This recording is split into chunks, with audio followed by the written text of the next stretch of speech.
Video बघितला ना ते सांगतो तुम्हाला एक्झॅक्टली काय ते. मागच्या वेळी मी ते उपास पकडलेले. हे उपास असतात अय्यप्पा स्वामींचे 41 दिवसाचे असतात ते.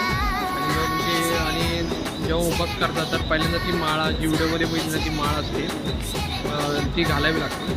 आणि तुम्हाला दिवसभरातून 2दा आंघोळ करावी लागते. आंघोळ केल्यानंतर स्वामी शरणम म्हणून असतं ते घरात संध्याकाळी वाचावं लागतं आणि मंदिरात दिवसभरातून एकदा दर्शन करावं लागतं. एक्झॅक्टली मला जे रिच्युअल्स माहीत नाहीत पण मला माहिती आहे. मागच्या वेळी तर मी असंच करायचो, मंदिरात फक्त यायचो, स्वामी शरणम फक्त मोबाईलवरच ऐकायचो. मला काय एवढं ते लँग्वेजचा इश्यू असल्यामुळे मला नाही जमलं, तर मी मोबाईलवरती स्वामी शरणम ऐकायचो. आणि 41 दिवस झाल्यानंतर तुम्हाला सबरीमालाला जावं लागतं आणि पंपा